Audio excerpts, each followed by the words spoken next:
Assalamualaikum warahmatullahi wabarakatuh. Sosialisasi pemahaman dan penerapan budaya positif di SD Negeri 173 Palembang. Perkenalkan, saya Yurminingsih, SPD MPD, CGP Angkatan ke-7 Kota Palembang. Pasir saya Ibu Fitra Cinta Dirna dan PP saya adalah Pak Erhanudin Ruslan. Rancangan aksi nyata modul 1.4.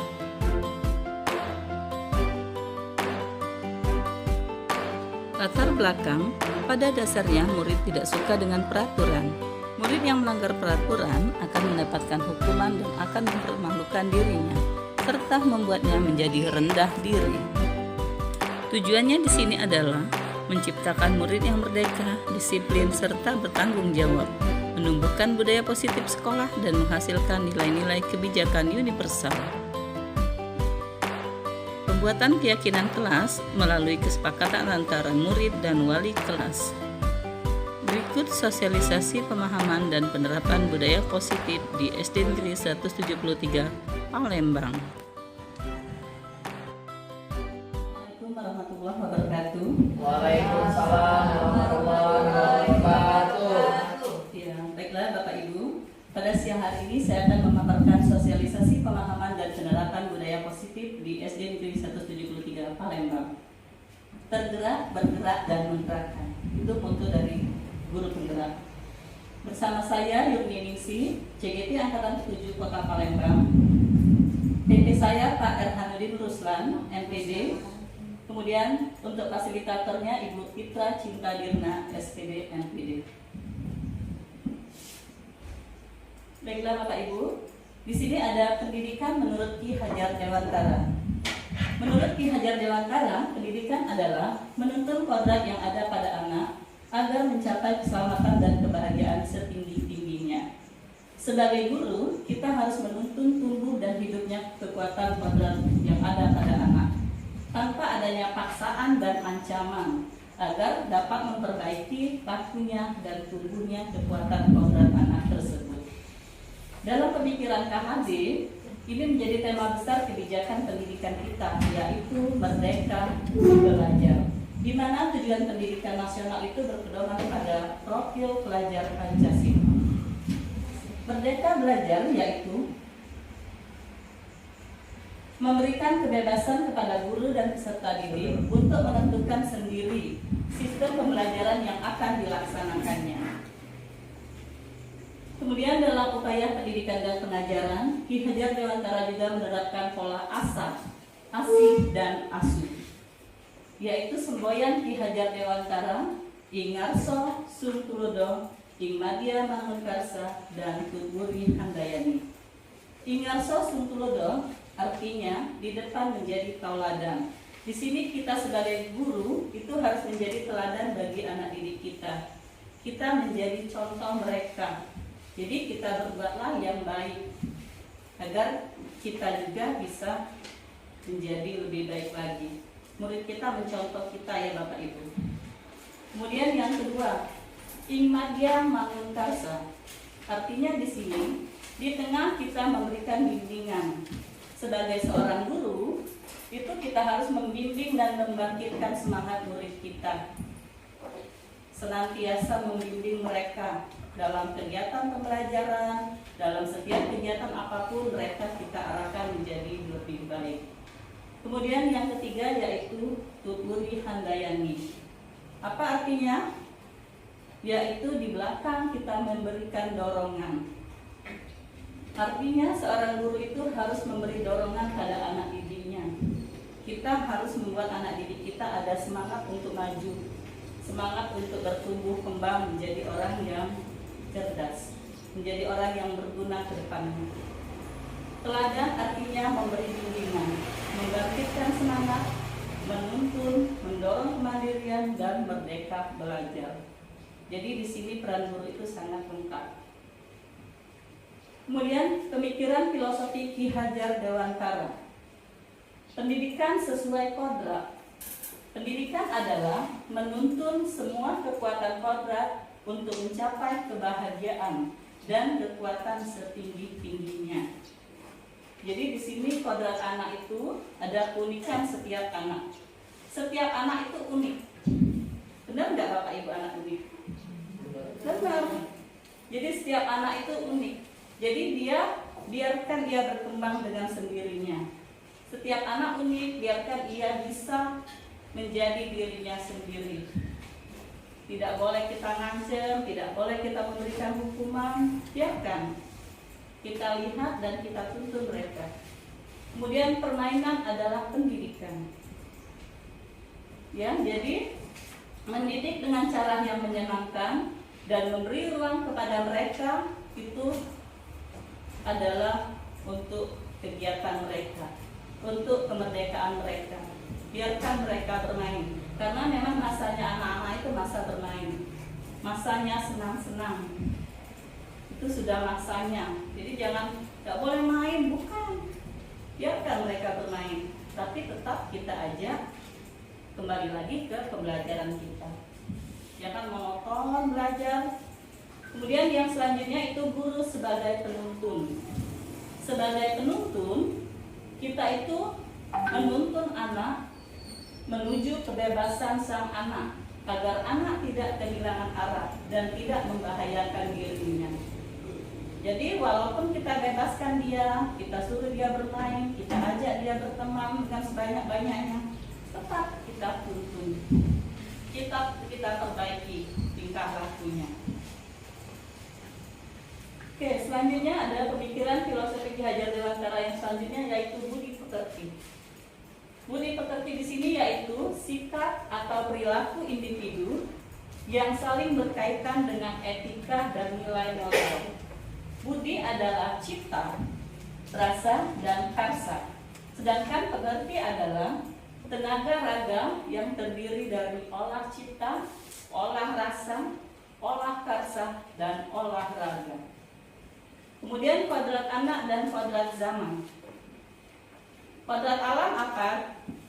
Artinya kodrat yang sudah dimiliki pribadi oleh anak. Sedangkan kodrat zaman adalah kodrat yang mengikuti perkembangan zaman. Jadi di sini kita perhatikan lingkungannya, budayanya, dan era atau tren musik murid sekarang ini. Jangan kita monoton seperti zaman dahulu. Dia sekarang hobi game, kita ikuti gamenya, tapi tetap kita arahkan main gamenya yang bagusnya seperti ini. Tetap belajar, waktunya tetap kita bagi untuk hal yang positif. Selanjutnya yaitu merdeka belajar. Merdeka artinya itu membebaskan. Jadi di sini merdeka belajar adalah membebaskan para guru dan murid dengan kita membiarkan mereka itu dapat menentukan sistem pembelajarannya. Biarkan mereka yang menentukan. Bu, saya mau belajar, Bu. Bagus. Kita semangati mereka. Bu, main dulu, Bu, baru belajar. Boleh, kita ajak main dulu. Ya, tetap kita bebaskan mereka, tetapi kembali lagi tadi pembelajaran kita tetap kita jalankan. Selanjutnya yaitu profil pelajar Pancasila. Tujuan dari Merdeka Belajar itu menciptakan siswa yang berprofil pelajar Pancasila. Dalam profil pelajar Pancasila di sini yaitu lanjut. KHD adalah orang yang ahli dengan keyakinan tabula rasa. Apa tabula rasa? Artinya apa? Di sini dia, anak bukanlah kertas kosong, melainkan kertas yang sudah berisi dengan tulisan-tulisan, tetapi tulisannya masih buram. Kalau selama ini mungkin dalam pandangan anak itu kertas kosong, anak itu tidak bisa apa-apa. Sebenarnya itu pandangan yang salah. Yang benar adalah anak itu sudah ada tulisan tapi buram. Dia sudah ada kemampuan yang dimiliki anak. Tanpa kita ajarin pun dia sudah bisa, sudah mulai. Hanya saja masih buram, jadi masih perlu bimbingan kita. Kita sebagai orang tua, kita sebagai guru, itulah tugas kita. Kita mengajak mereka, kita membimbing mereka agar tulisan yang buram tadi bisa menjadi tulisan yang terang. agar bisa menjadi orang yang berguna. Selanjutnya tugas pendidik. Sebagai pendidik, yaitu guru, itu adalah menebalkan tulisan yang bernilai kebaikan dan membiarkan tulisan yang buruk agar semakin lama semakin pudar, bahkan hilang. Jadi itu tugas kita. Bu, memang ini nakalnya Bu ini, iya. Kalau memang kita tahu dia nakal, bukan kita biarkan dia nakal. Tapi kalau bisa kita hilangkan, kita nasihati, lama-kelamaan dia pun akan berubah menjadi lebih baik lagi. Itu tugas kita sebagai guru, menebalkannya. Selanjutnya di sini kembali tadi ada 3 trilogi pendidikan, Ing Arso Sungkuludo, kemudian Ing Madya Mangunkarso, dan Tuturi Handayani. Di depan menjadi teladan, di tengah memberikan bimbingan, dan di belakang memberikan dorongan. Tuturi Handayani hingga sekarang sudah dijadikan apa? Lambang. Iya, logo kita Dinas Pendidikan. Yuk selanjutnya, ini ada profil pelajar Pancasila. Ada berapa profil pelajar Pancasila? Ada 6. Yang pertama adalah beriman dan bertakwa kepada Tuhan Yang Maha Esa, serta berakhlak mulia. Jadi hal utama yang kita lakukan keimanannya dulu. Jadi kita banyakin untuk imannya, untuk akhlaknya. Karena ini merupakan awal dari segala aktivitas. Kalau mereka sudah beriman, mereka sudah punya akhlak, insya Allah yang lain akan mengikuti. Jadi yang itu yang pertama. Ini kegiatan beriman dan bertakwa kepada Tuhan Yang Maha Esa. Di sekolah kita sudah dilaksanakan. Ada kegiatan kuliah lumba, kultum. Ini kultum.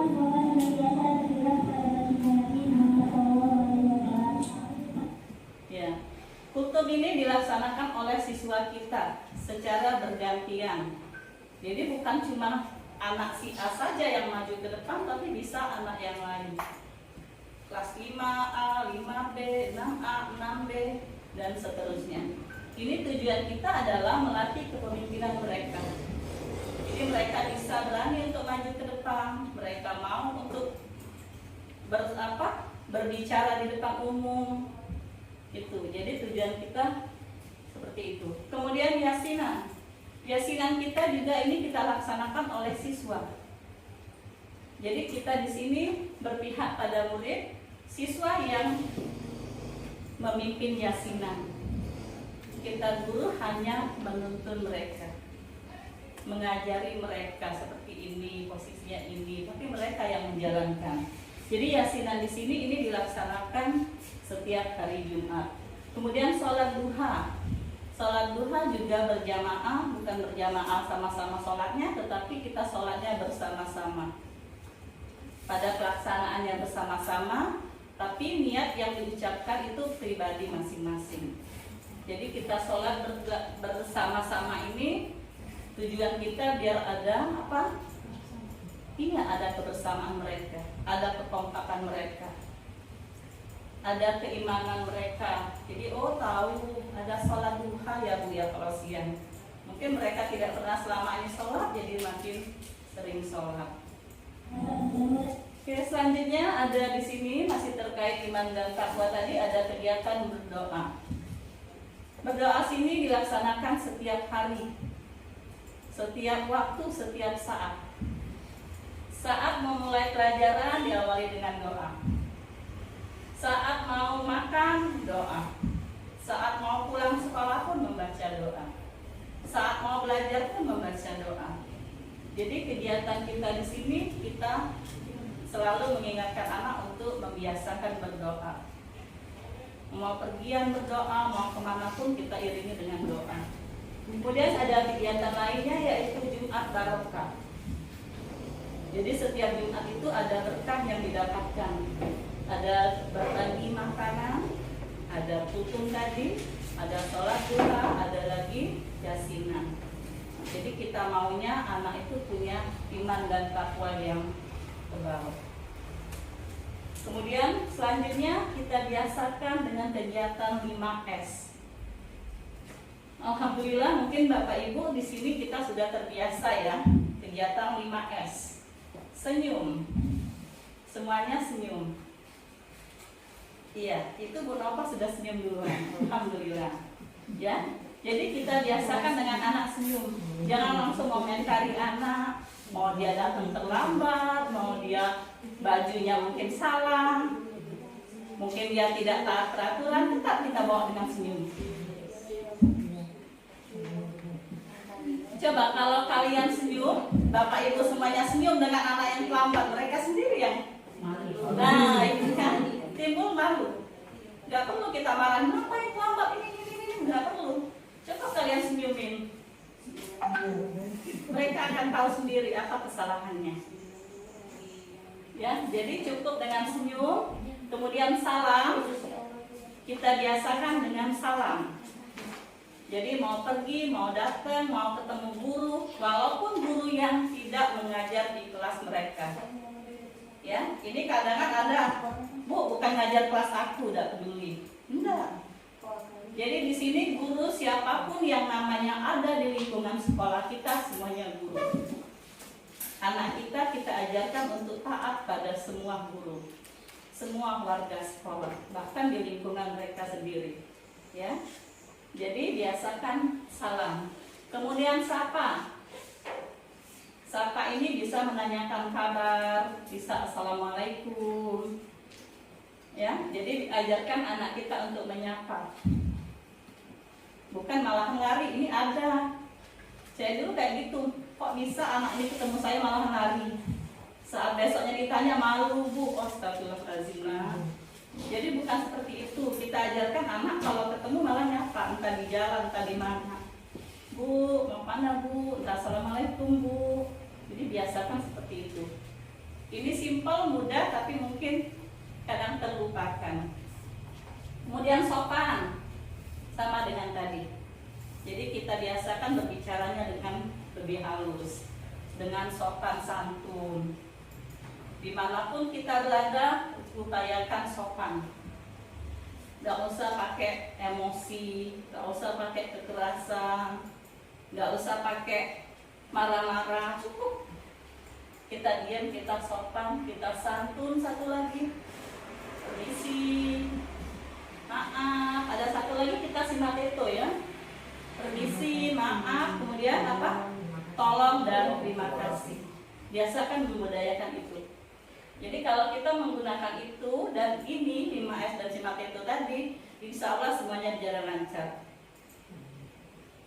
Mau marah seperti apapun, kalau kita balas dengan seperti ini, nggak jadi marahnya. Boleh kalau mau dicoba. Entah emosi wali datang sini membentak-bentak marah-marah, silakan mereka marah. Tapi kalau kita balas seperti ini, insya Allah udah. Kita tetap apa? Kita tetap senyum, kita tetap sopan sama dia. Mereka pun akan luluh. Oke, seperti itu. Yuk selanjutnya ada mandiri. Jadi nilai yang kedua dari profil pelajar Pancasila yaitu mandiri. Mandiri di sini artinya ia mampu sendiri.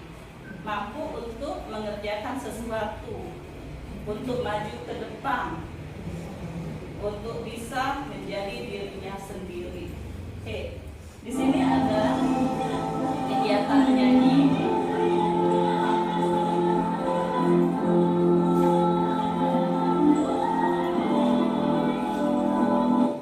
Oke, itu nyanyi dari anak perempuan.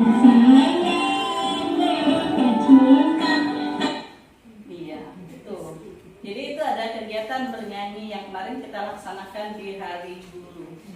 Alhamdulillah anak kita sudah berani tampil ke depan. Selanjutnya ini ada juga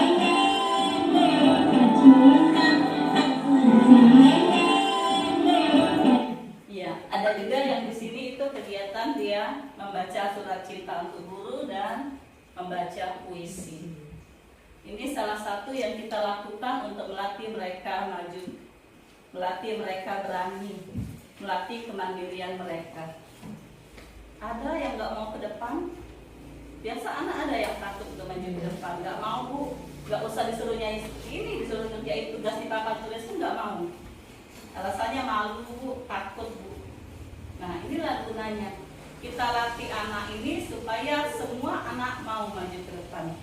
Semua anak bisa. Kembali lagi tadi, tidak ada anak yang tidak bisa. Semua anak itu unik.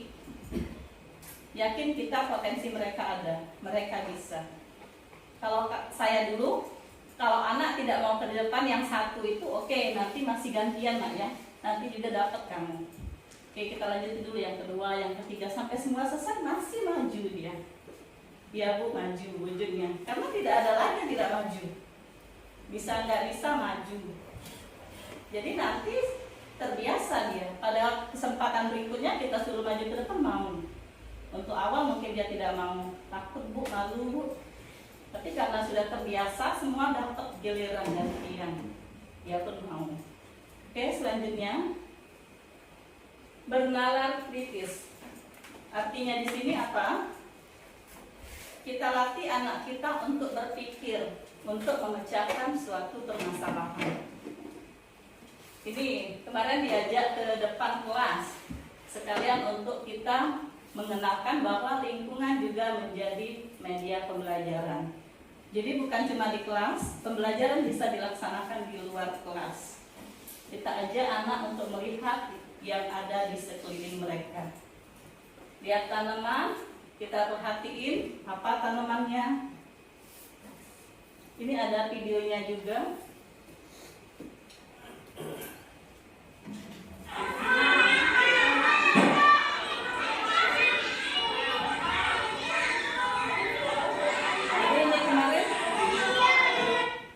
Ditanya tanaman apa yang bentuknya jari? Apa Bapak Ibu? Bentuknya menjari. Gak bisa jawab. Iya betul. Padahal udah nggak tahu Bu, A, B, C, jawabannya masih nggak ada yang dapat. Ternyata oh iya Bu ya, daun ubi atau daun singkong. Ada juga pepaya. Itu bentuknya menjari. Soal yang simpel tapi mereka nggak tahu. Itu gunanya kita ajak langsung. Jadi gunanya kita ajak langsung, mereka langsung menemukan. Oh yang seperti ini, oh ini. Tuh. Yuk selanjutnya. Ada lagi kreatif. Kreatif ini apa artinya? Kegiatan anak-anak sama, hampir sama dengan bernalar kritis tadi, untuk melatih kekreatifan mereka. Di sini mereka membuat kolase dengan menempelkan biji-bijian. Itu kreatif, yang bagus nempelnya bagus hasilnya. Yang nggak bagus mungkin bentuknya beda, yang lipnya kemana-mana. Ada yang seperti itu. Jadi ini kita latih kreatif anak, kreativitas anak. Oke, ada videonya juga di sana. Nah, jadi anaknya disuruh menempel satu-satu. Oke. Ditempel dan dilem. Hingga hasilnya seperti ini. Nah, yang selanjutnya nilai kelima dari profil pelajar Pancasila yaitu bergotong royong. Kegiatan yang dilakukan bergotong royong ini sebenarnya setiap hari ada. Kita sudah buat jadwal piket anak. Jadi setiap hari anak itu bergotong royong dalam membersihkan lingkungan, membersihkan kelasnya. Ya, ini salah satu contoh bergotong royong. Ada lain selain ini kegiatan yang dilakukan dalam bentuk gotong royong? Ada lagi? Banyak. Misalnya kita suruh susun meja, seperti kemarin kita dapat meja, alhamdulillah anak didik kita mau pindahin meja nak ke sana, tolong angkat, tolong pindahi ke sini, tolong rapikan ini, semuanya itu gotong royong. Ya, jadi kegiatan yang dilakukan dengan bergotong royong itu akan semakin mudah, semakin cepat selesai.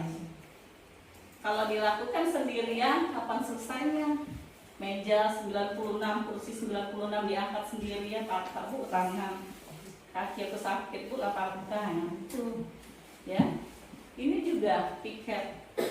Makanya jadi kalau yang dia piket tapi dia datang telat, biasanya kita kasih lagi waktu di jam istirahat atau pulang sekolah untuk piket lagi. Jadi dia ada tanggung jawab yang dilakukannya. Bu, aku telat belum piket lagi tadi. Iya, saat jam istirahat atau saat pulang sekolah nanti. Jadi tetap ada tanggung jawab dan kewajiban yang dilakukannya. Selanjutnya adalah berbinekaan global. Kebinekaan global ini artinya kita harus mengajarkan anak didik kita itu untuk bersatu. Walaupun dia berbeda suku, berbeda bangsa, berbeda agama, beda warna kulit, suku bangsanya, Bu, aku mau kayu, nak berkawan dengan kayu, memang seperti itu, nak? Enggak kan? Jadi semuanya kita ajak anak untuk bersama. Entah dari suku Jawa, entah dari suku yang lainnya, tetap bersahabat. Agama juga seperti itu. Kita ajarkan anak didik kita untuk bersama. Agama apapun tetap kita hormati, tetap kita toleransi, tetapi kita tetap berteman dengan mereka. Itu yang kita lakukan. Di sini ada lomba busana adat. Itu anak-anak yang dalam satu kelas yang berkumpul bersama walaupun mereka berbeda. Ada warna kulitnya putih, ada hitam, ada rambutnya yang ini, yang itu, ya, tidak apa-apa. Kita Indonesia, Bhinneka Tunggal Ika. Walaupun berbeda-beda, tetapi tetap satu jua. Selanjutnya ada lagi, bagaimana cara kita menimbulkan budaya positif pada siswa. Ada yang bisa jawab? Budaya positif? Oke, selanjutnya caranya adalah di sini budaya positif adalah artinya apa? Kebiasaan yang disepakati bersama untuk dijalankan dalam waktu yang lama. Jika kebiasaan positif ini sudah membudaya atau menjadi kebiasaan kita, maka nilai-nilai karakter yang diharapkan itu akan terbentuk pada diri anak. Budaya itu artinya kebiasaan. Kalau sudah setiap hari dilakukan, itulah jadi budaya. Tapi tetap yang positif, jangan budayanya yang negatif. Oke, selanjutnya itu. Nah, di sini paradigma hukuman, disiplin positif, kebutuhan dasar manusia, keyakinan kelas, posisi kontrol, dan segitiga restitusi. Ini yang dipelajari pada modul 1.4 kami. Yang pertama, paradigma. Nah, di paradigma ini, bagaimana seseorang bisa berubah dari paradigma stimulus respon kepada pendekatan teori kontrol. Menurut Stephen R. Covey pada Principle Centered Leadership tahun 1991, ia mengatakan bahwa bila kita ingin membuat kemajuan perlahan, kalau mau perlahan kemajuannya, sedikit-sedikit ubahlah sikap atau perilaku kita. Namun, bila kita ingin memperbaiki cara-cara utama kita, maka kita perlu mengubah kerangka acuan kita. Dan ubahlah juga bagaimana Anda melihat dunia, bagaimana Anda berpikir tentang manusia. Ubahlah juga paradigma Anda, skema pemahaman dan penjelasan aspek-aspek tertentu tentang realitas. Jadi di sini ngajarkan kita kalau mau berubah dari kita. Tidak bisa orang lain mengubah kita kalau diri kita sendiri tidak mau berubah. Yakinlah, sekian puluh kali, sekian ratus kali dinasehati, kalau dari kitanya tidak mau, tidak akan bisa. Jadi di sini kita dulu ada keinginan untuk berubah dan menerima masukan orang lain. Mau perlahan, mau sedikit-sedikit, lama-kelamaan ini akan menjadi budaya positif, menjadi kebiasaan yang baik untuk kita. Oke, selanjutnya hukuman, law. Selama ini, hukuman merupakan bentuk pembelajaran disiplin bagi murid dan seorang guru. Padahal, hukuman itu mempunyai arti berbeda. Secara umum, Umumnya itu hukuman adalah sanksi fisik maupun psikis untuk kesalahan atau pelanggaran yang dilakukan yang berpengaruh untuk karakter peserta didik dan tidak bagus untuk psikologis anak. Benar nggak? Bapak Ibu, benar nggak hukuman itu berpengaruh untuk karakter peserta didik dan tidak bagus untuk psikologis anak? Iya, benar. Jadi dengan dihukum bukan anak mau menuruti yang kita omongin, malahan mereka tambah jadi.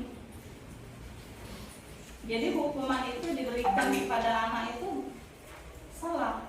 Yang sebaiknya kita berikan bukan hukuman tapi konsekuensi atas tindakannya. Jadi kalau anak salah kita hukum lari lapangan sepak bola sekian puluh kali, itu salah.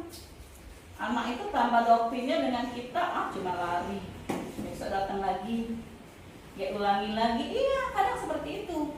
Itu yang buat tambah banyak. Lihat ini nih, pencuri sudah dihukum sekian puluh tahun, curi lagi, masuk penjara muda, cuma 3 bulan selesai keluar. Kadang kayak gitu. Jadi kadang-kala doktrin namanya hukuman itu bukan tambah bagus, tambah buat tambah jadi. Jadi yang benarnya itu kita kasih konsekuensi atas tindakannya. Mungkin kita nasihati, balik tadi kemarin tentang restitusi, segitiga restitusi, kita kasih pembinaan, kita kasih mungkin misalnya yang mereka pencuri tadi, kita kasih pekerjaan yang lebih layak, mungkin bisa menjadi orang lebih baik. Kalau cuma dihukum, ulang lagi. Anak yang dihukum malah tambah bandel. Kok bisa ya sudah dihukum masih baik? Nah itu malah yang sering kita hukum dia tambah jadi. Dengan kita nasihati, kita berikan konsekuensi atas tindakannya, tetapi tanpa hukuman. Mungkin kita suruh misalnya dia tidak bisa, kita kasih hafalan Asmaul Husna, hampir 99 Asmaul Husna dihafal. Mungkin besok lusanya malah senang dia. Jadi ada positifnya yang kita dapatkan. Bukan hukuman yang kita berikan, tapi hasil budaya positifnya. Yuk selanjutnya. Nah, ada disiplin positif. Disiplin positif adalah sebuah pendekatan yang dirancang untuk mengembangkan murid menjadi pribadi dan anggota dari komunitas yang bertanggung jawab, penuh hormat dan kritis. Disiplin, artinya apa disiplin? Melakukan tindakan sesuai dengan peraturan yang ada atau sesuai dengan keyakinan kelas yang dibuat. Nah, jadi di sini pendekatan yang dirancang untuk mengembangkan murid menjadi pribadi yang bertanggung jawab. Jadi di sini kita latih anak didik kita menjadi orang yang disiplin, yang positif, bukan yang negatif. Kalau ada sesuatu kita kasih tahu, ini loh keyakinan kelas yang dibuat, ini yang harus kamu lakukan. Bukan cuma aturan yang dibuat tertulis tetapi tidak ada tindakan nyata. Jadi kita ajarkan anak untuk melaksanakan yang kita sepakati bersama. Oke, selanjutnya Pak. Nah, di sini tujuan disiplin positif adalah untuk bekerja sama dengan siswa dan tidak menentang mereka. Jadi di sini tujuan yang kita berikan kepada anak. Disiplin itu untuk bekerja sama. Jadi sama-sama saling menaati, sama-sama saling bekerja sama. Agar penekanannya itu membangun kekuatan peserta didik, bukan mengkritik kelemahan mereka. Dan kita juga menggunakan penguatan positif untuk mempromosikan perilaku yang baik kepada mereka. Itu tujuan kita. Bukan cuma kamu, tapi ibu juga nak. Bukan cuma kamu yang menaati peraturan ini, kita sama-sama. Bukan cuma kamu yang ibu nggak bolehin, tapi semua kalau memang itu tidak diperbolehkan, tidak boleh. Itu. Jadi kita sama-sama melaksanakan sesuai dengan keyakinan yang dibuat, keyakinan kelas kita. Oke, selanjutnya di sini kebutuhan dasar manusia. Kebutuhan dasar manusia ini ada 5. Yang pertama yang wajib atau mutlak kita harus miliki yaitu kebutuhan bertahan hidup. Yang kemudian kebutuhan bertahan hidup, yang kedua itu kesenangan, yang ketiga penguasaan, yang keempat kebebasan, dan yang kelima cinta dan kasih sayang. Oke, untuk yang pertama, kebutuhan bertahan hidup.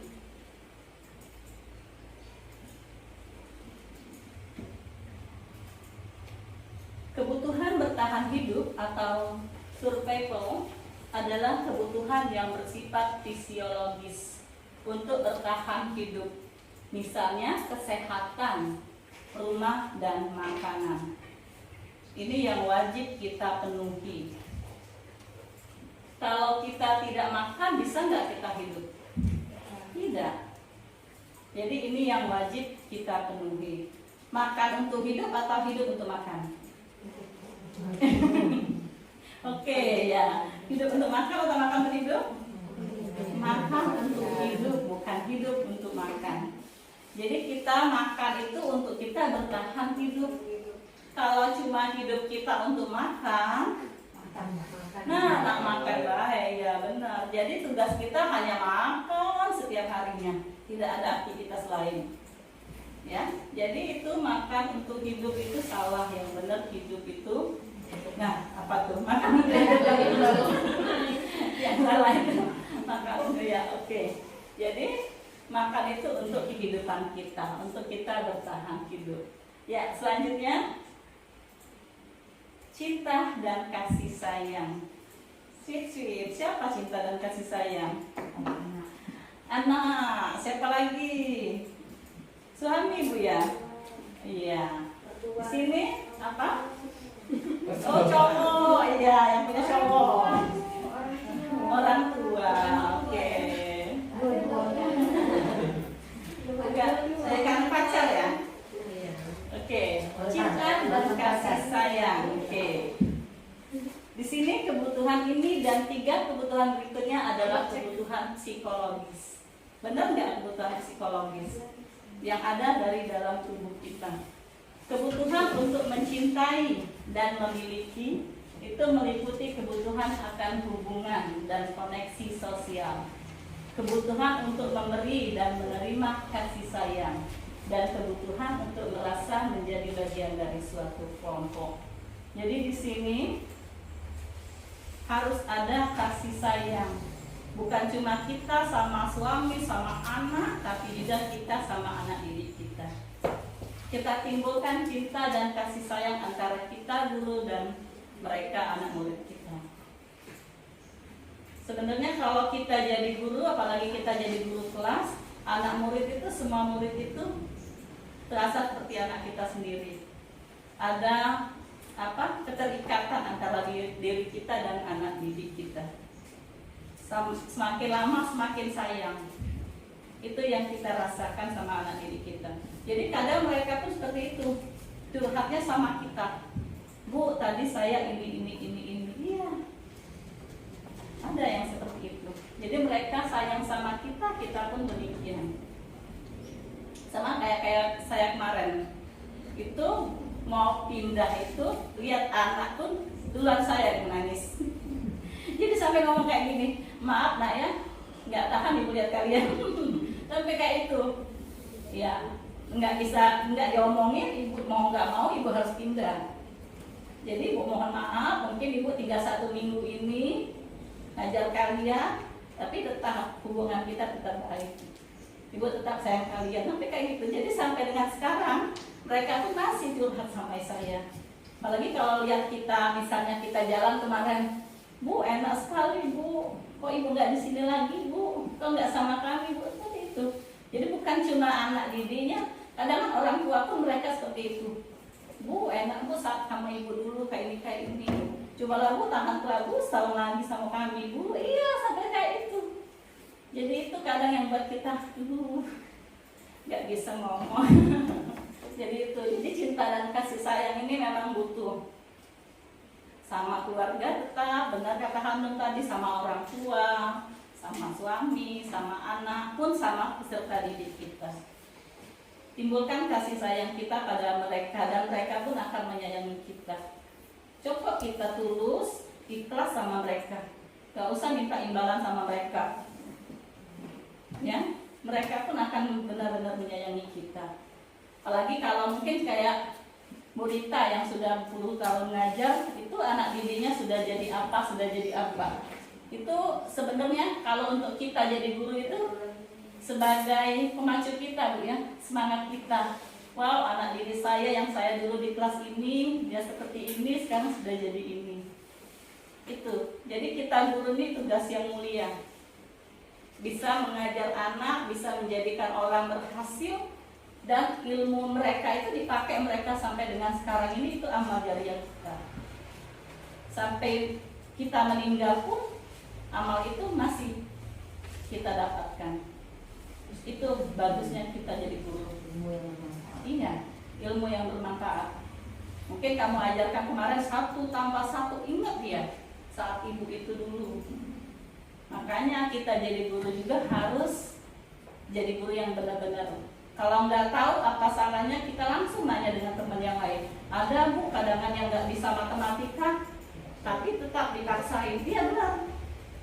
Pernah saya lihat seperti itu. Jadi yang diajarin di papan tulisnya saya lihat salah. Tapi nak ngomong langsung salah, Bu, mungkin nggak enak. Ternyata tapi dia, Bu, yang ngerti. Solusinya dia yang nanya. Kan kami berlima, A, B, C, D, E. Kok salah ibu itu ya? Karena anak aku, Bu, anak saya itu di kelasnya. Kok kayak ini jalannya, nak? Ternyata memang nggak bisa tadi. Setelah ditanya, iya, Bu, minta ajari sama si A. Bisa, besoknya diperjelas lagi. Nah, yang kemarin salah, yang benernya ini. Boleh, nggak apa-apa. Jangan sampai doktrin yang salah itu dibawa mereka sampai lama. Apalagi untuk matematika. Matematika ini jalannya itu banyak. Tidak bisa kita langsung menyalahkan anak. Sekian tambah sekian, harus jalan yang ini. Mereka jalan ke bawah, mereka jalan seperti ini, asal hasilnya tetap sama, itu tetap benar. Jadi tidak bisa kita menyalahkan hanya dengan satu jalan yang kita berikan. Tuh. Oke, selanjutnya penguasaan. Kebutuhan ini itu berhubungan dengan kekuatan untuk mencapai sesuatu, menjadi kompeten, menjadi terampil, diakui atas prestasi dan keterampilan yang kita miliki, kemudian didengarkan dan memiliki rasa dihargai atau hasil kita itu dibanggakan oleh orang lain. Nah, kebutuhan ini meliputi keinginan untuk dianggap berharga, bisa membuat perbedaan, bisa juga membuat pencapaian. Kompetensi yang kita miliki dapat diakui dan dihormati. Mungkin penguasaan ini sebenarnya ini semua orang memiliki itu. Tetapi ada yang diminimalisir, ada yang benar-benar dikejar. Mungkin kalau pada posisi ini sebaiknya nggak usah dikejar. Penguasaan itu nggak usah berkuasa kita. Kita cukup di sini tadi menjadi kompeten, menjadi terampil, diakui prestasi kita. Tetapi bukan kita yang mengakui, cukup orang lain yang menilai kita. Biarkan kita mengalir apa adanya, biarkan kita menjadi kompeten, menjadi orang yang lebih baik, tapi bukan kita yang nilai. Kalau kita yang nilai, itu yang jadi bumerang buat kita. Jadi kita egois, jadi kita sombong, jadi kita merasa paling hebat, gitu. Tapi kalau kita mengalir apa adanya, orang yang lihat kita, oh ibu itu hebat ya, oh bapak itu bagus nian, dia mimpin bagus, dia bisa semuanya, kayak gitu. Jadi biarkan orang lain yang menilai kita. Jangan kita yang ngasih tahu orang tentang kita. Oke, selanjutnya. Nah, kebebasan. Ini ada yang terikat. Jadi di sini kebutuhan untuk bebas adalah kebutuhan akan kemandirian. otonomi, memiliki pilihan, dan mampu mengendalikan arah hidup kita. Anak-anak dengan kebutuhan kebebasan yang tinggi menginginkan pilihan. Mereka perlu banyak bergerak, suka mencoba-coba, tidak terlalu terpengaruh oleh orang lain, dan senang mencoba hal baru dan menarik. Di sini kebebasan sebenarnya bukan hanya milik anak. Kita semua memiliki hak untuk kebebasan. Kita mau bebas, demikian juga anak didik kita. Jadi jangan kita mendoktrin mereka harus ikutin gaya kita. Biarin mereka dengan gaya mereka sendiri. Tetap kita tuntun mereka ke arah lebih baik. Dia suka mencoba-coba, oke, silakan nak coba. Mungkin kamu bisa susun ini jadi puzzle, oke, benar. Jadi kita arahkan yang baik. Walaupun dia mungkin senang manjat-manjat, iya, kita ajak dia ke lapangan. Kita susun bangku, nah manjat, loncat indah, bisa. Iya. Jadi arahkan dari yang dia negatif, kita arahkan ke positif. Dia senang mencoba-coba, oke, buat ini. Siapa tahu malahan hasil dia lebih kreatif kadang. Kadang hasil anak itu lebih bagus dari hasil kita, Bapak Ibu Guru. Iya, menggambar mereka bagus. Coba kita gambar nggak bisa kadang. Makanya itu, jadi kita ajak mereka itu, kita tuntun mereka itu. Jangan langsung nyalahin, oh kok nggak bisa ini, nggak bisa itu. Kadang ada skill yang lain yang dia bisa. Oke, selanjutnya kesenangan. Semua ingin senang, semua ingin bahagia. Kebutuhan akan kesenangan adalah kebutuhan untuk mencari kesenangan, untuk bermain, untuk gembira, untuk keriangan, sukaria, hiburan dan tertawa yang membuat kita bahagia. Bayangkan jika hidup kita tanpa kenikmatan apapun, tanpa kebahagiaan, tanpa kesenangan. Bagaimana? Ya, stres, sangat menyedihkan. Itu. Jadi bukan cuma anak didik kita, kita dewasa pun perlu kesenangan. Kita yang sudah jadi orang tua pun mau masih hiburan, masih mau jalan-jalan, masih butuh refreshing, apalagi kalau libur sekolah. Yuk jalan-jalan, entah sama suami, entah sama keluarga, entah sama teman, kita pun masih butuh hiburan. Begitu juga anak didik kita.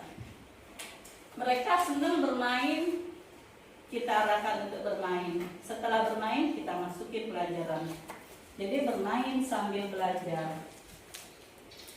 Jangan arahkan, tidak boleh bermain. Oke, mau bermain dulu ya silakan, tapi waktunya 5 menit ya. Sudah bermainnya, yuk kita kembali lagi belajar gitu.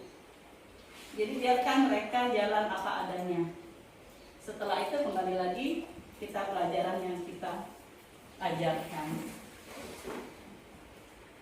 Oke, selanjutnya itu keyakinan kelas. Keyakinan kelas yaitu apa? Hampir sama atau beda dengan kesepakatan kelas? Beda. Apa bedanya? Apa samanya? Sama. Iya, keyakinan kelas itu hampir sama dengan kesepakatan kelas. Dia yang berbeda itu dengan peraturan kelas. Mengapa keyakinan kelas? Mengapa tidak peraturan kelas saja? Nah, di sini mengapa kita memiliki peraturan tentang penggunaan helm pada saat mengendarai kendaraan bermotor? Apakah itu jawabannya untuk keselamatan? Iya kan, tujuannya untuk keselamatan. Nah, tapi kenapa tidak diganti? Mengapa kita memiliki peraturan tentang penggunaan masker dan mencuci tangan setiap saat? Mungkin jawabannya untuk kesehatan atau keselamatan. Mengapa tidak langsung diomongin? Harus jaga keselamatan, cukup. Ini yang dipakai penggunaan helm. Harus menggunakan helm pada saat mengendarai kendaraan roda 2. Karena itu lebih rinci. Kalau kita cuma ngomong jaga keselamatan, mereka cuma iya-iya saja. Jaga keselamatan, iya Bu, ini kami selamat nih, jaga keselamatan Bu. Tapi kalau kita rinci seperti ini, harus menggunakan helm, mereka pun wajib menggunakan helm. Seperti itu juga anak didik kita. Kalau kita buat keyakinan kelas, itu disepakati oleh semua warga kelas. Dibuatnya di awal awal tahun ajaran. Saat awal masuk sekolah, pemilihan ketua kelas, pemilihan sekretaris dan lain sebagainya. Jadi perangkat kelas kita pilih, setelah itu kita adakan keyakinan kelas. Kita sepakati bersama-sama, ayo apa keyakinan kelas yang pertama apa? Harus misalnya jujur, berarti semua anak harus jujur. Gak ada yang namanya barang orang ketinggalan diambil. Gak ada yang namanya bohong, Bu aku tadi tuh kesini, jadi aku terlambat. Itu ada yang kemarin, Bu terlambat karena aku les, Madaina. Jadi jadwal les itu dengan sekolah kan gak akan temburan biasanya. Jadi jadwal lesnya ada sendiri, jangan dialasin les. Belajarlah jawaban yang ada dari kamu. Oh iya Bu, benar aku terlambat Bu. Jadi saya tadi Bu bangunnya telat. Nah itu jawaban yang diinginkan. Ibu nggak marah, tapi Ibu mau jawaban yang sesungguhnya. Jangan nyalahin orang lain, tapi salahin diri kita sendiri. Ya, jadi dari kita yang ditanya kita, yang jawabannya ke orang lain. Ya Bu, si A, si B, si C. Ibu nggak tanya si A, si B, si C. Ibu nanya kamu dulu, ada apa dengan kamu? Jadi jawabannya balik lagi tadi. Kembali lagi ke keyakinan kelas kita. Mengapa kamu tidak menaatinya? Ibu nggak tanya si B, nggak naati si C, nanti yang si B dan C. Jadi kita perjelas dengan anak didik kita, keyakinan kelas sudah disepakati. Jadi harus dilaksanakan oleh semua warga di kelas tersebut. Tidak ada yang namanya yang A boleh melanggar, yang B enggak, tapi semuanya sama. Itu keyakinan kelas yang sudah disepakati. Nah, menurut dosen tahun 1998, suatu keyakinan akan lebih memotivasi seseorang dari dalam atau memotivasi secara intrinsik. Seseorang akan lebih tergerak dan bersemangat untuk menjalankan keyakinannya daripada hanya sekedar mengikuti serangkai peraturan. Jadi di sini kalau keyakinan itu memotivasi diri sendiri, dia pengen melaksanakannya. Memotivasi secara intrinsik artinya dari dalam diri mereka sendiri. Mereka mau berubah, yang tadinya tidak pernah masuk jadi mau masuk sekolah, yang sebelumnya tidak mengerjakan PR jadi mau mengerjakan PR. Itu tanpa bantuan kita guru, mungkin dia nggak sadar dengan tingkah lakunya tadi. Jadi tugas kita guru menuntun mereka ke arah lebih baik, tanpa menjat mereka, tanpa mengejek atau langsung memaki mereka. Kita ajarkan mereka untuk jadi orang yang baik. Kamu bisa, kamu semangat. Ibu lihat kamu bagus, ini badannya besar, cakep, ya. Bisa nak ya besok masuk sekolah ya. Sayang, nanti besarnya mau jadi apa kalau nggak masuk sekolah? Cita-citanya apa? Kita angkat cita-citanya. Pengen jadi ini Bu, wah bagus, itu gagal nak kalau mau jadi polisi. Jadi biarlah nak ya belajarnya. Jadi kalau nilainya besar nanti bisa jadi polisi. Ibu juga bangga kalau kamu nantinya jadi polisi. Wow, anak ibu kita angkat, kita semangatin mereka. Dengan seperti itu mereka pun mau menaati keyakinan kelas yang telah kita sepakati. Oke, selanjutnya Pak. Nah, di sini pembentuk keyakinan kelas. Keyakinan kelas bersifat lebih abstrak daripada peraturan yang lebih rinci dan konkret. Apa abstrak? Nyata. Iya. Jadi dia tidak nyata tapi dia lebih detail. Kemudian keyakinan kelas berupa pernyataan-pernyataan universal. Artinya pernyataan itu yang bersifat umum, yang menyeluruh. Kemudian yang ketiga, pernyataan keyakinan kelas itu senantiasa dibuat dalam bentuk positif. Jadi hal positif yang kita buat dalam keyakinan kelas, jangan negatif. Jadi kita balik bahasanya. Misalnya membuang sampah sembarangan. Jangan tidak membuang sampah sembarangan, tapi kita balik. Buanglah sampah pada tempatnya. Jadi jangan hal negatif, tapi kita ambil yang positifnya. Kemudian keyakinan kelas hendaklah tidak terlalu banyak, sehingga mudah diingat dan dipahami oleh semua warga kelas. Yang selanjutnya, keyakinan kelas sebaiknya sesuatu yang dapat diterapkan di lingkungan tersebut. Jangan buat keyakinan tapi ini tidak bisa dilaksanakan. Semua siswa harus menggunakan misalnya internet atau HP, padahal siswa tersebut nggak ada uang, orang tuanya nggak punya HP, nggak bisa. Jadi keyakinan kelas itu yang bisa dilaksanakan. Semua warga kelas hendaknya ikut berkontribusi dalam pembuatan keyakinan kelas.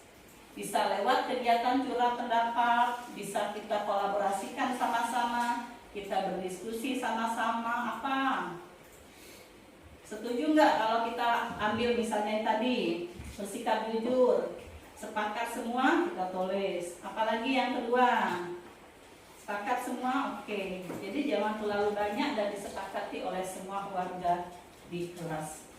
Kemudian bersedia meninjau kembali jika keyakinan kelas itu dari waktu ke waktu itu ada perubahan.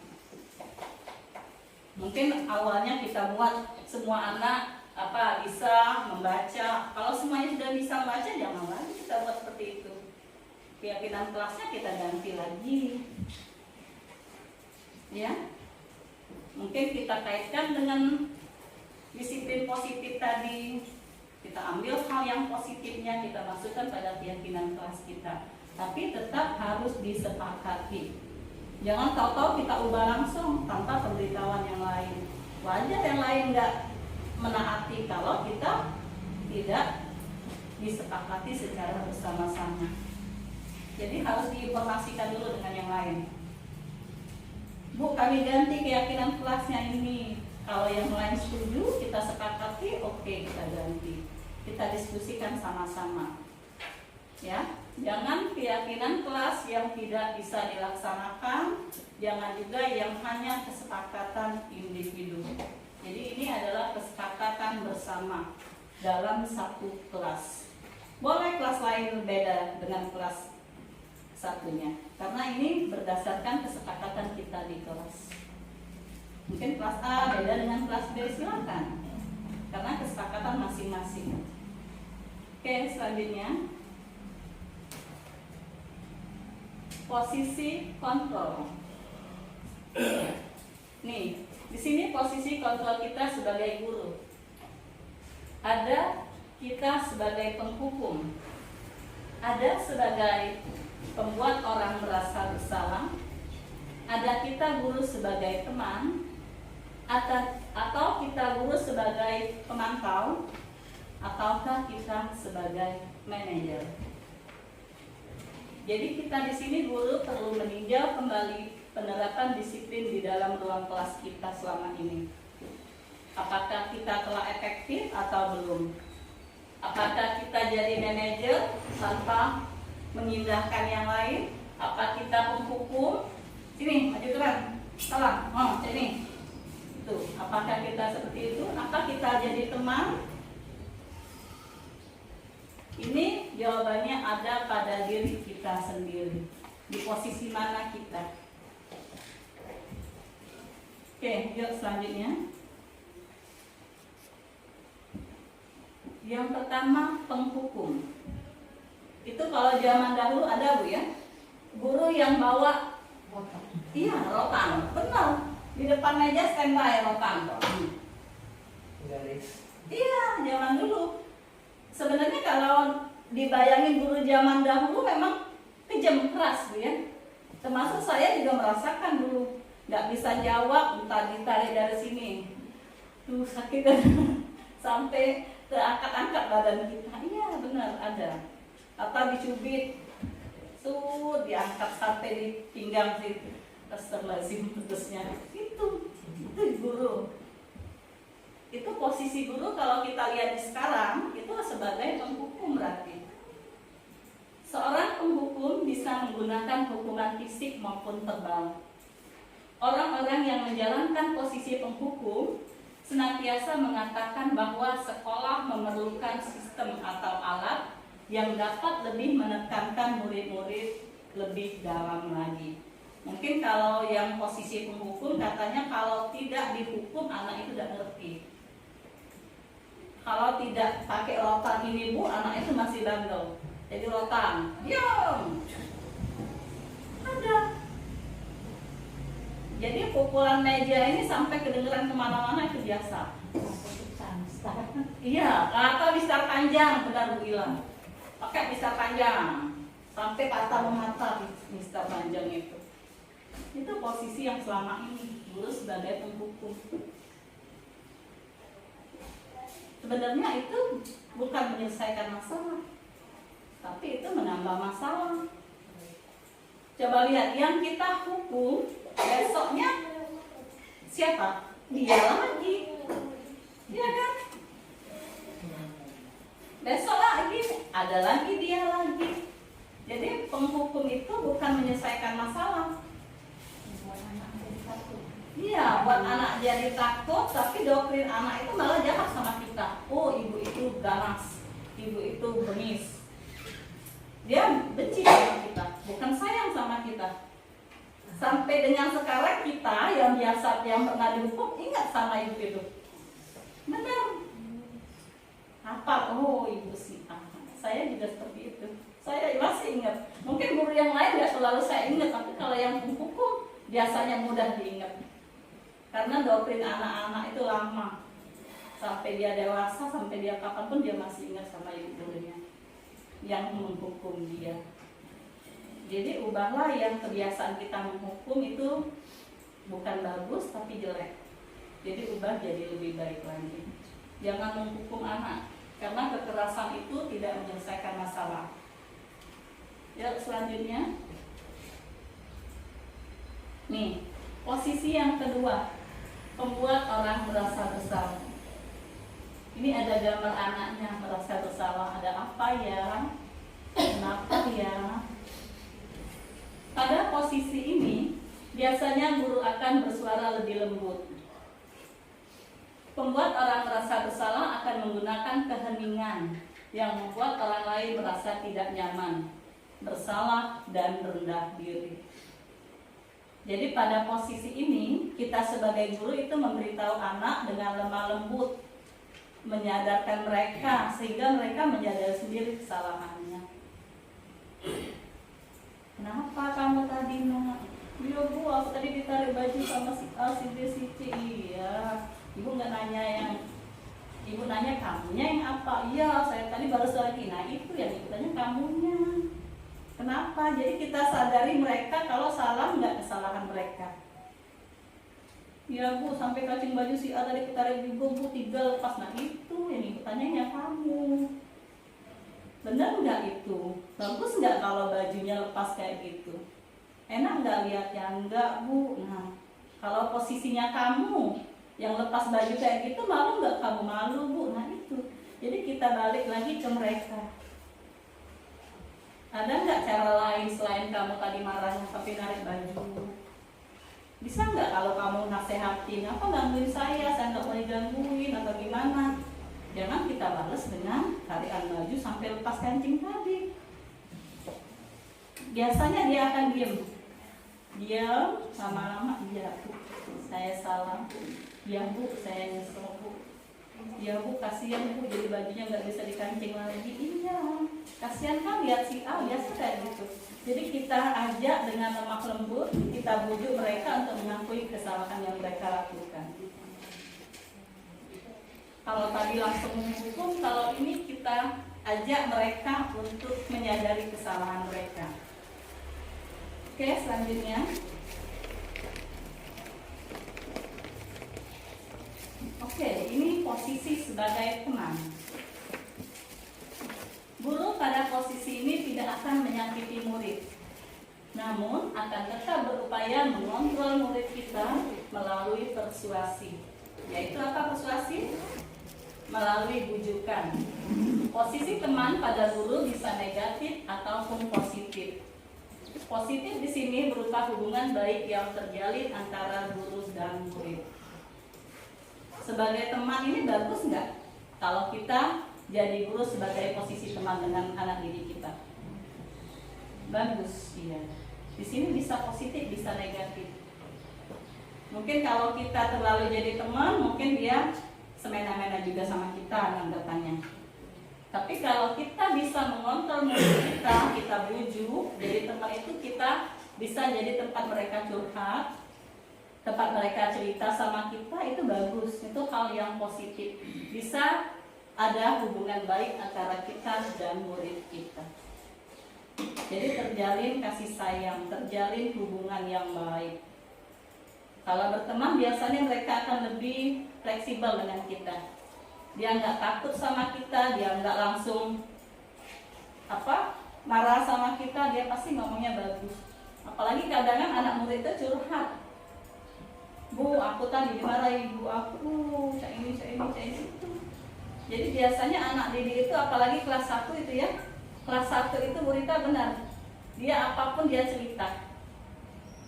Bu, sampai pegang, digentolin, dipegang semuanya, entah tangan kita, entah badan kita, kadang peluk, ya sama. Kemarin saya masuk kelas juga kayak gitu. Jadi mereka ngomong, Bu, saya sayang ibu, sampai kayak gitu, benar. Jadi mereka itu seperti itu. Kalau kelas 1 dia lebih alami, lebih polos.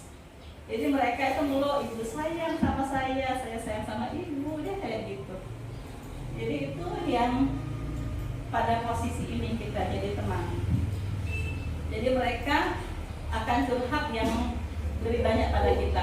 Kalau dulu saya ngajar di tempat lama dulu saya ngajar kelas 3. Saat datang lagi ngundang saat saya nikah. Nyata langsung ngomong dia, Bu, dulu aku belum sunat Bu, sekarang aku sudah sunat. Ya Allah nak, sunat sampai cerita. Ya. Bu, kapan lagi Bu main kesini, dia kayak itu. Jadi posisi kita itu jadi tempat dia curhat, tempat dia cerita, jadi teman untuk mereka. Yuk lanjut.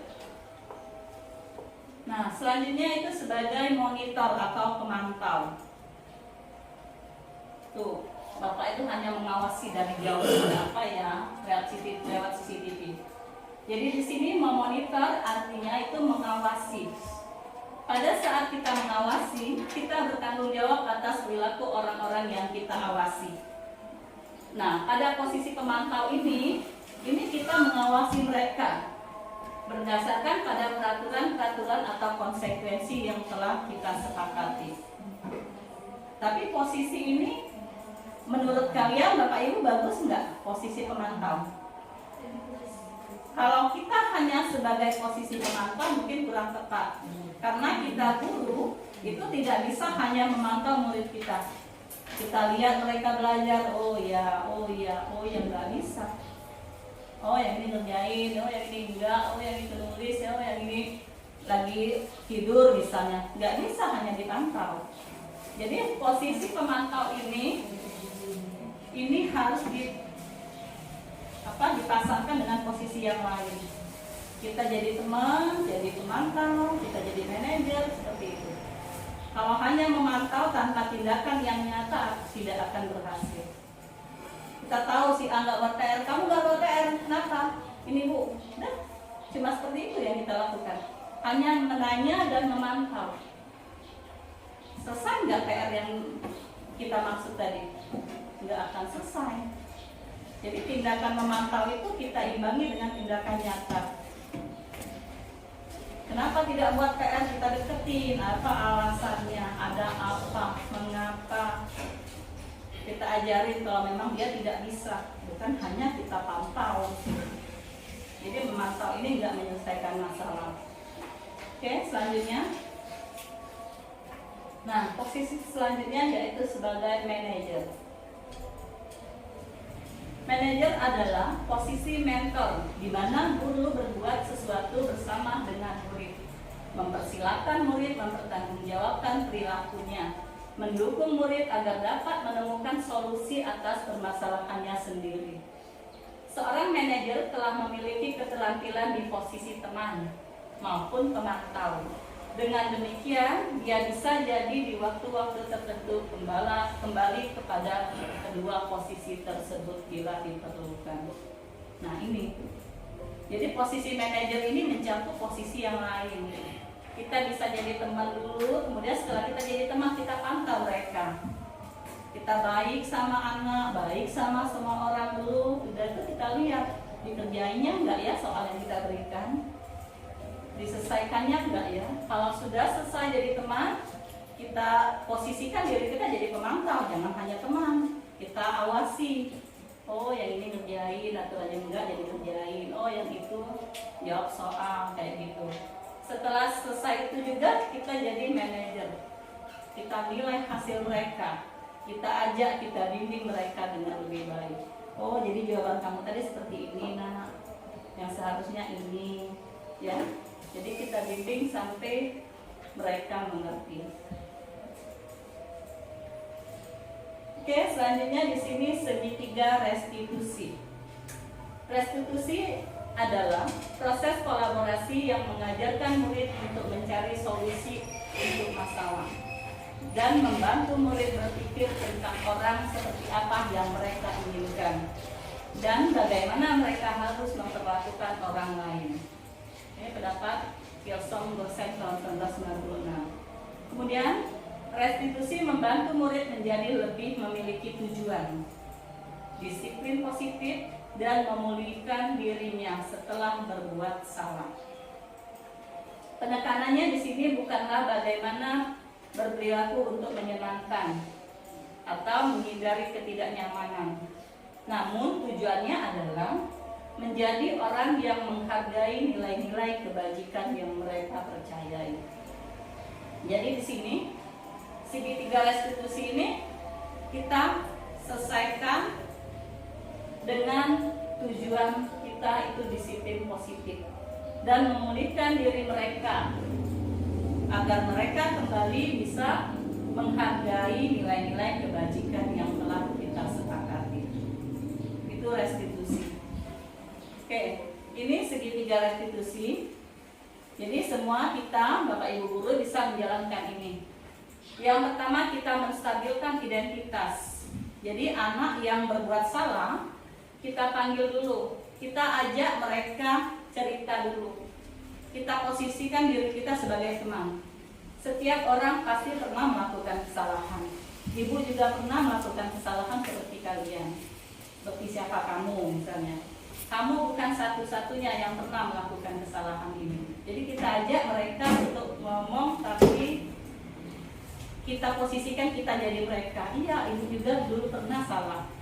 Ibu juga dulu pernah berbuat kasar sama teman kayak gitu. Kemudian yang kedua, validasi tindakan yang salah.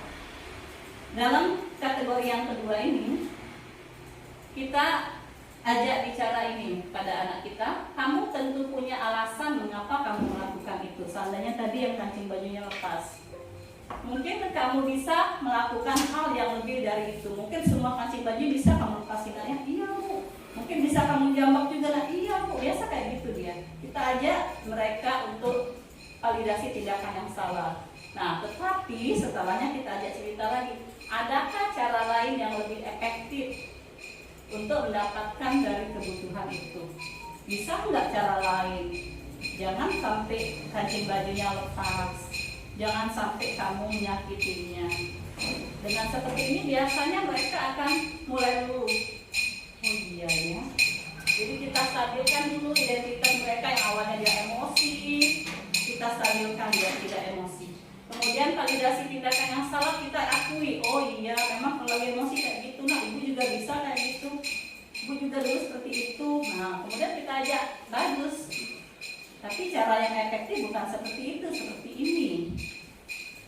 Nanti mereka sendiri yang akan menanyakan. Nah, kemudian itu menanyakan keyakinan. Ingat nggak nak, keyakinan kelas kita apa yang telah kita sepakati sebelumnya? Menghargai orang lain bu, tidak boleh berbuat salah pada orang lain. Nah, iya itu. Jadi kamu melanggar keyakinan kelas tersebut. Kamu ingin jadi orang seperti apa?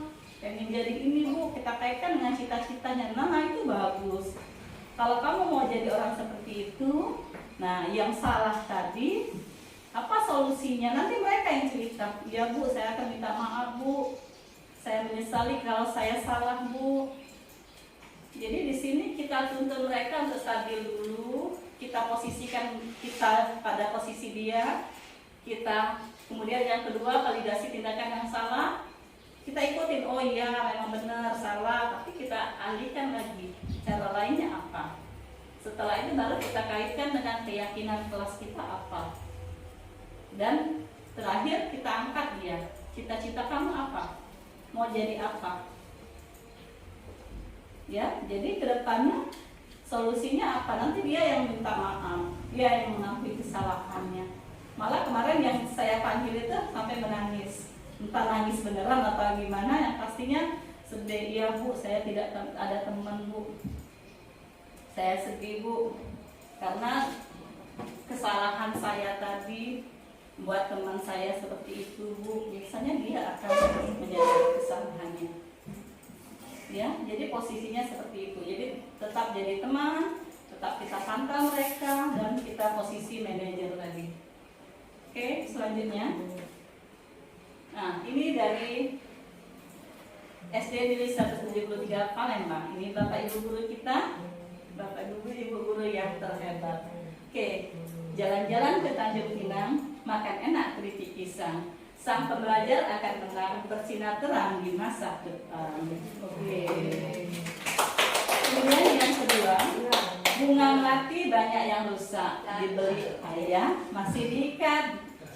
Cantik, bukan cakep, cantik. Menata hati, membina akhlak, tugas mulia yang kau buat. Kemudian yang ketiga, besar belalai, besar raya, mari makan bersama si Ayu. Hidup bagai perahu di samudra, tanpa perjuangan Bapak Ibu guru. Oke, terima kasih Bapak Ibu hebat semuanya. Assalamualaikum warahmatullahi wabarakatuh.